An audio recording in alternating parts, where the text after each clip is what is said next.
a journey down the rabbit hole of rock and roll's past, present, and future.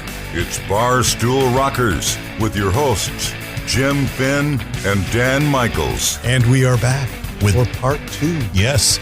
Trying not to do the epic hour-long podcasts anymore, even though this one's plenty long. Robert Barry, of course, our guest on this one, the man behind the new 3.2 The Rules Have Changed album. And phenomenal and possibly career-defining one for him, and a beautiful memory for Keith Emerson. Yeah, definitely. And if you don't have the album yet, you should pick it up. By all means, it's a great album worth listening to. You hear the beginning of it, and it's like, you hear this classical piano, and then all of a sudden, it's just boom, Emerson right there. Exactly. So in this part of the podcast, we're going to talk a little bit more about his relationship, Robert's relationship with Keith, and the genesis of the 3.2 album. And what's coming next? We're talking with Robert Barry, Grammy-nominated musician, producer, multi-instrumentalist. And it's even hard to say, isn't it? It really is. And a hell of a nice guy, too. A nice guy. Oh. There's a song on the album, on the 3.2 album. It's called This Letter. And I was reading some of your liner notes, and you were describing how difficult it is sometimes to put those feelings into words. Yeah. Can you tell us a little bit about the song and maybe some other spots on the album where, wow, how do I get this idea across? It was interesting that about 2 weeks before Keith died, I said to myself, and I joke about this, Greg used to be able to put a folk song on the ELP albums. I get to do one. I'm going to do a folk song. Yeah, that wasn't really the reason I wrote it, but I wanted something really honest and really organic that was inspired by a phone call that I had with Keith about 10 years earlier, where he said that Aaron's going to have a son. I'm going to have a child. I'm going to have a grandchild. He goes, I'm not ready for that. And goes, he never said it makes me feel old, but by the conversation, that's what he meant. It makes me feel like an old man. Grandpa Keith, he's such a real strong, his performances, he was the Jimi Hendrix of the keyboards. Right. He would throw keyboards around, shove knives in them. He didn't want to be a grandpa, and move forward 10 years when we're talking, the most important thing to him before we started the album and after he played some shows in Japan was to go see his grandkids. He goes, I can't start this until April or May. I can't remember exactly when now. Probably May. Until I see my grandkids. I just love those guys so much. It was interesting to me, not the change. I mean, just the way he was trying to express how important that was. I thought, wow, there's a song there, because I feel the same way about my family. How do you really put into words how you feel about, your dad or your son or your daughter or your wife or girlfriend, you're someone you really, really love that inspires your life and keeps you ticking, So I started to write that song, and I was so excited about it because it was really coming out the way I thought it should.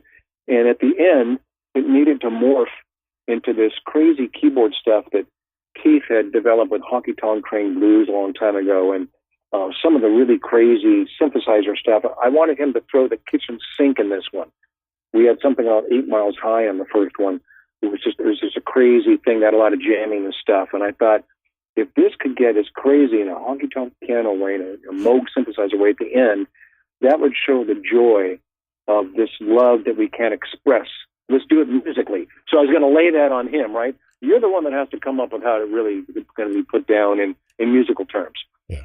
Well, he was gone before I got to play it for him, so I actually had to. That's one of the songs I rewrote the second half of it 3 times. It was just never good enough. Well, I think you hit it on the head, because it's it's a beautiful song. I really, it's one of the songs I can play acoustically too, without all the production, and comes across to people. And it sure put my piano skills to work at the end there, though, to try to get that Emerson kind of, the frantic keyboard and all the stuff going on in the Moog and mix it all together. It was difficult, but I'm very proud of that one. I got to tell you, it's the dividing line of the album, though. Yeah. People either get it and like it, especially if they read the booklet, they get it. They go, oh, I see why this does it. Or they go, what the hell happened here? You know, this was a folk song. We don't want a folk song on a keyboard album. Or they say, oh, my God, the keyboards at the end, it's like all over the place. It's so disjointed. I can't understand it. Again, the prog rock fans embrace that kind of stuff. Yeah, it just stands out for us. We love it. They get it, and you know, even though Keith wasn't involved in that song, they can see. And I always like to say, just think, if you like it now, if Keith would have been around, what would he have done? It would have been even crazier, you know? You talked about the Keith's son, Aaron, quite a few times. And in the song Powerful Man, you also pay tribute to guys like Sammy Hagar's son, Aaron, and Steve Howe's son, Dylan, and Greg Kitten's son, Rye. They're all the inspiration for that song. Talk a little bit about what drove you to write that one, too.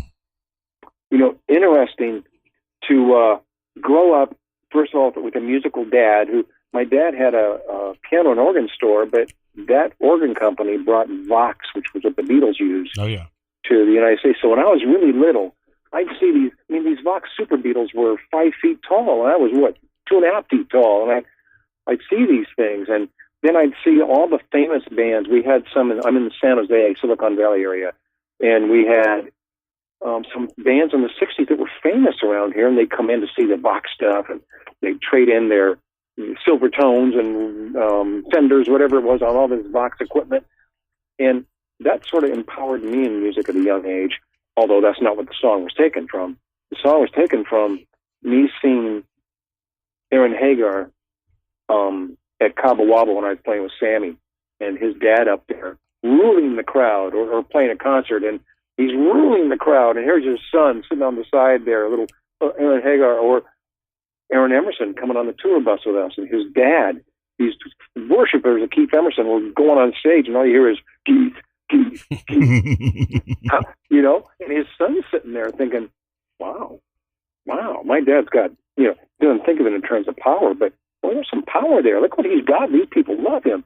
And I got to tell you, I toured all over the place with Greg Kinn. His son is such a fantastic guitar player, as is Steve Howe's son, Dylan, a drummer. They are really good musicians. These guys were not only inspired by the spell that their dads hold over a crowd, but they aspired to be great musicians. And that is really something to see, the change, and these guys come into their own. Yeah. And I mean, look at Dylan Howe's playing with some great people. Yes, right? He played with Yes a little bit. He's done a lot of stuff. Aaron Hagar, you could see him and his younger brother up on stage with Sammy, you know, Sammy's doing his circle with Jason Bonham and all this, and coming on before them are his two sons. It's so inspiring. This song was all about that. Again, it was hard for me to get the sentiment across, because in one way, it had to talk about powerful men and what happens, but I didn't want it to be blatantly, oh, this dad is a great guy that does wonderful things. You know what I mean? Yeah. I didn't want it to be so trite and everything. So a lot of it, I think you feel through that song more than reading it like a book, you know. It's difficult to do. Not difficult to get the sounds, because that is pure Emerson sounds that he did on the song I wrote, Talking About, that became our top 10 hit. I had every keyboard that he used, every sound. We had them all on tour. Things are programmed. I have all that stuff. I keep everything. I'm going to laugh here. I'm looking at the top of my recording console here at the Soundtech, and I have 1, 2, 3, 4, 5, 7, 8, 9. I have 12 cassette tapes here of 3 rehearsals, of first mixes of things. Those inspire me. You know, they're here through osmosis. They enter my body, whatever it is that, you know, people think. And that's kind of what these dads did to these sons. So Powerful Man is all about that. You mentioned Dream Theater earlier. With all the great prog bands that are coming up now, like See Within, Haken, Plini, you got Flying Colors, which is kind of a relationship to Dream Theater with Portnoy in there. The Neil Morse Band, another one after their epic last year. What are some of the bands you're into? Who are you listening to in that arena? You know, funny about me. I've had a recording studio here I had it when I moved to England. I risked losing it. I just opened it 30 years ago, and called Soundtech Studios. And I wasn't going to miss my big break. So I would come back every month from England and work for 4 or 5 days straight, day and night with clients, to make sure I had enough money in the bank to make the payments for the next couple of months till I had to come back. So I've always had this studio, and every day, and I play a lot of instruments, so people come in here for me to do music tracks, mainly singer-songwriters, and every day I do a song for somebody. And I'm playing whatever instrument they don't play. We're talking about arrangements, lyrics, whatever it is. I give them everything I have to give, and they come out of here with something worthy of their first recording, their 10th recording, whatever it is. I make sure they get more than they could ever dream about. Yeah. And that is my education in music. It's my influence in music. It's what I listen to. If a 16-year-old girl comes in tomorrow, which I do a lot of sort of hip-hop stuff for young kids, I know people don't think that of me, but, I like a lot of the new music when it has lyric and melody to it. And they'll come in and we'll listen to, maybe let's say Beyonce, let's say Pink, who's more rockin', they something, and we develop their song in a style that applies to who they are. So all my influences of what I listen to 5 days a week here at the studio are what clients want to do. Now, it's not hip-hop stuff most of the time. It's a lot of rock stuff. A lot of young people are loving Deep Purple still. They're loving Van Halen. And I have a 25-year-old guy in here who was in here yesterday doing a song. Harrison is his name. Talented guy. He reminds me of kind of like Bruce Springsteen meets U2 meets The Who, And he loves being right there, so we developed that for him. I don't buy CDs or listen to much music besides that. Yeah. I kind of have my own progressive career. I did a lot of, you talk about Jordan Rudess from Dream Theater. I did a ELP tribute album that he played on that is still one of my favorite things. I listen to that once in a while. He's amazing. Simon Phillips was on that album too. A lot of the names that you're mentioning, progressive rock bands, I realize that I've seen them now because in all these interviews, I see them being reviewed and everything too. But I don't know what they do. It's kind of funny. I've honed in my own little piece, and I'm so focused on this 3/2 thing that I'm trying to stay there and really take ownership of that sound and that style. It's probably a lousy answer, but there you go. No, not a lousy answer at all. But you mentioned a possible tour. Is there any chance, as we get our prog nerdiness on, is there any chance that you would be playing Cruise to the Edge? It's too bad you asked me that, because that was my dream. When the album started doing so well, and a guy called and said, I want to help put you on tour. You are an unused commodity. You have this huge history with all these guys everybody loves. You're sort of like a best-kept secret. You can go out there and do your history and music. And I said, great. I said, if we're going to do that, I want to start it on Cruise to the Edge. I said, I want to play there. I think it's the highlight of progressive people getting together and just having a good old time. Yeah. And it sold out, and I tried through a few different ways to get to them. No response.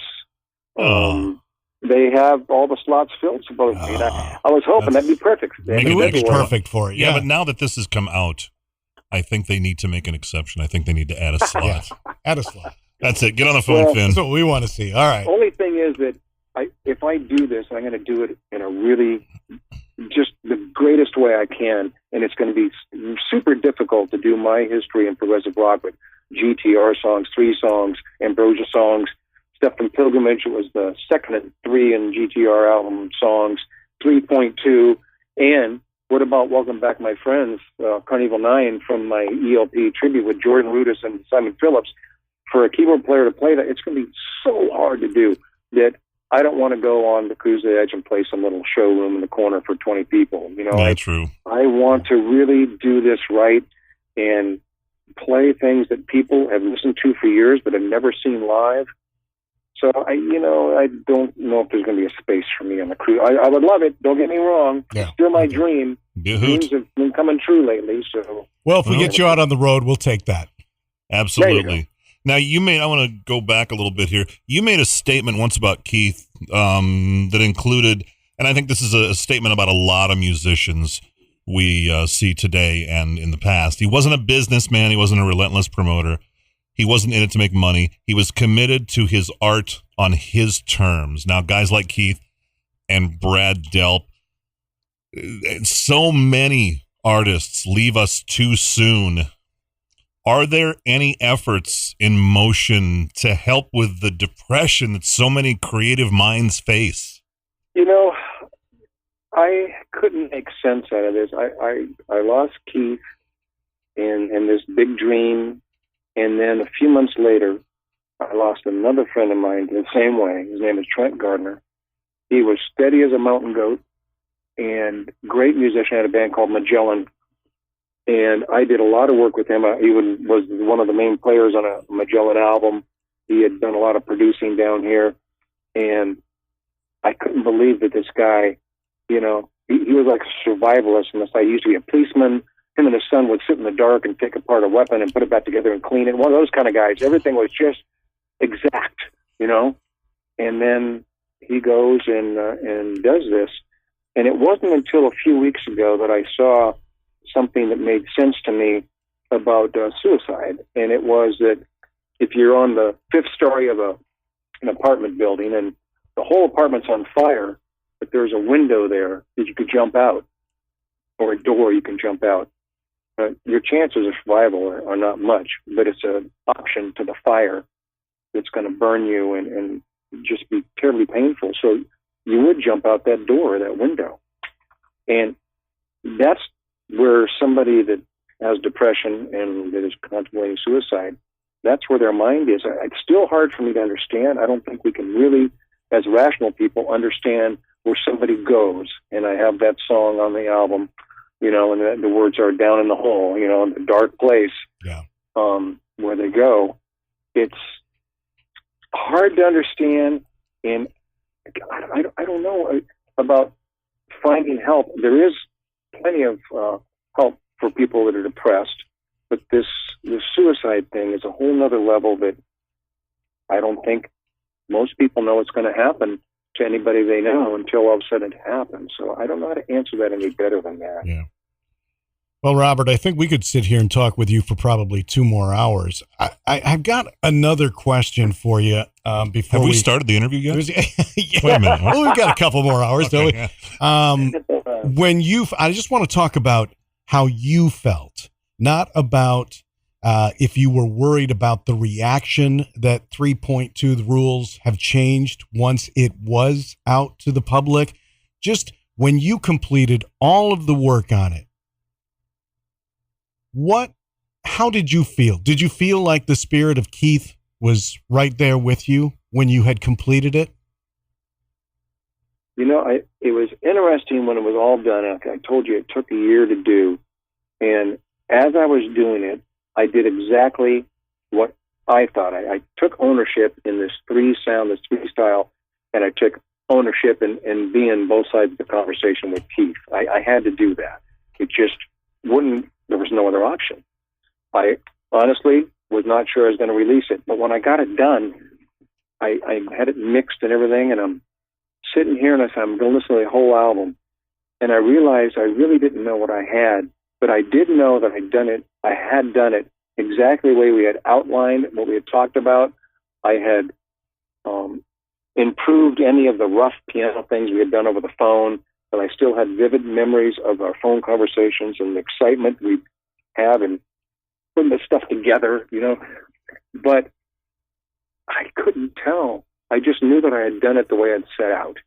And I was proud of that. Like I said, I have 3 albums you never heard of that had never been released that I did the way I wanted to. And this one was exactly what I thought it should be, but I had no conception at all, the preconception of what people would think. And I couldn't judge it. That's why I had to call a few.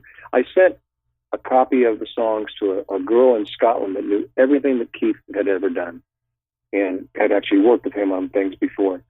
I sent a couple songs to Rolf, who runs the 3 website, or the 3 Facebook page. He's so embedded in everything 3. And I had the writer come down, and they all gave me the same thing. They said, you've done exactly what needed to be done. That's the only way I could feel about it is, okay, well, let's give it a try then. And I thought I was setting myself up for ridicule, but I was willing to take it because this was something that was important to me to follow through with. Glad you did, man. Glad you did. Yeah, I appreciate it. Well, moving forward here, there's a few dates on the calendar for you with December People, right? Yeah. You want to talk a little bit about that, what that is, and where you guys are headed with that this year? You know, the interesting thing with December People was based off a kids series that I did here called Mother Goose Rocks. We take the latest Britney Spears song and put Itsy Bitsy Spider to it, right? And Magna Carta called me and said, I want you to do a Christmas album. I said, I don't want to do a Christmas album. Why not? I said, everybody's singing Christmas songs. And I said, there's just nothing special about it. And they said, point blank, will you figure out how to make it special for you? We want you to do a Christmas album. I think, oh, God. I thought, what if I did holiday songs in the styles of the biggest bands of all time?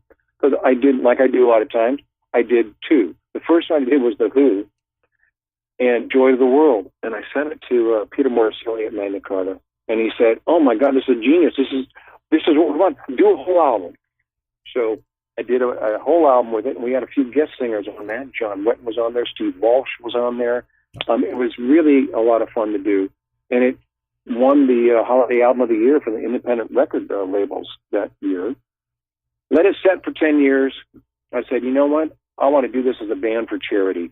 Got a band together, a guitar player from Boston, Gary Peel, drummer from Sangha Hagar, David Lauser, got the keyboard player from the Tubes, David Med, myself, and this great guy that I do albums for here, and Trent Gardner I worked with a lot, Jack Foster, who's just a wonderful singer and guitar player and writer.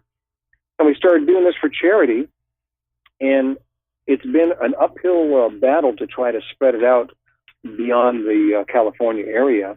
But this year, because 3.2 is doing so well, we're only going to do 4 shows with the December People. And one's in Monterey, one's here in Campbell, California, and a couple in Pleasanton. And I just have so much going on with the 3.2 thing that's all the time I can give it. But hopefully, after a 3.2 tour next year, December People will be doing a whole lot more stuff around the country. We'd go to Michigan, we'd go to Kansas. We were all over the place before. Well, I hope you get close to us here before too long so we can come out and see that one. Yeah. I got to tell you, that the music and the way people take it on, because, you know, we'll take, like Journey, Don't Stop Believing, and we put Angels We've Heard on High to it. And it sounds exactly like Journey is doing Angels We've Heard on High, but it's the real holiday song. It's the chords to it, it's the melody to it, it's the words to it, but it's morphed together with the Journey arrangement and sound. And it's just fun. People, they just can't believe it. They go, oh, my God, how'd you do that? You know, I used a shoehorn and squeezed them together. It is a fun show, and, the musicians are stellar. So, yeah, I hope to do a lot more with it next year. But, again, I'm totally focused on 3.2. It's really doing well. Robert, we look forward to all of your future endeavors. We'll keep our ears open to everything that you got going on. It's been an honor to talk with you this afternoon. Thank you very much. Spend some time talking about 3.2, your career, your relationship with Keith Emerson. We really appreciate it. Well, Finn and Dan, I am honored to talk to you guys, and that I'm getting the kind of response that made you want to talk about the album on the radio. I mean, come on, that doesn't happen in progressive rock too often, does it? My 9-year-old son is already digging it. He's like, Dad, are you going to put in the 3.2? Put in the 3.2. Wow, very good. Raising them right. Cool. Yeah, I got to raise these kids right these days. Yeah, Robert, we really appreciate it. Thanks a lot. Thank you, guys. I'll talk to you again soon. Robert Berry, a name you probably don't even recognize, but you know the music. If you're a classic rocker of any sort, or an old guy like us. Man, it was really great to talk to him. And just his stories and talking about what a close friend Keith was. Yeah. And the passing of just an era. An era and a tremendously talented artist. You know, again, another one that we lost way too soon. Absolutely. And you put two talkative guys in the studio together with a talkative guy on the phone, and it turns into a 2-part podcast. That thing could have gone on for like 2 more hours, I think. At one point, I was like, oh, God, we have started. Okay. Yeah. It's great, though. Those are the people, you feel a kinship almost with them when you're on the phone because you're just connecting so well. It was an awesome interview and a great guy altogether. So another one of our interviews, the podcast varies. Sometimes we just talk about things that are going on in the news. Sometimes it's music. Yeah. And this one on the heels of Jeff Pilson from Foreigner, so can't wait to find out who we're going to chat with next. Who are we going to chat with next? We got to figure that out. I'm working on it. Hey, thanks for tuning in, everyone. As always, you can subscribe to the podcast on iTunes or Spotify. We're also on the iHeartRadio app. And you can find even more places to listen by visiting barstoolrockers.com. Click on the subscribe tab at the top of the page, and that'll tell you a whole bunch of YouTube. You can listen there. You can listen on, oh, God, I can't even tell you how many. There's so many places. I know. It's great. Our whole 11 listeners thing. If you like what you hear, please rate or review it, because that kind of helps bring it up in the ratings and helps people see it and helps new listeners find it. And share it with folks who might like it, too. Big thanks to Joe Kelly, our voice, our intro guy, the big voice, and to Stasia. She made the music. She wrote it and performed it and did the whole thing. Thank you, Stasia. The music that sets the mood.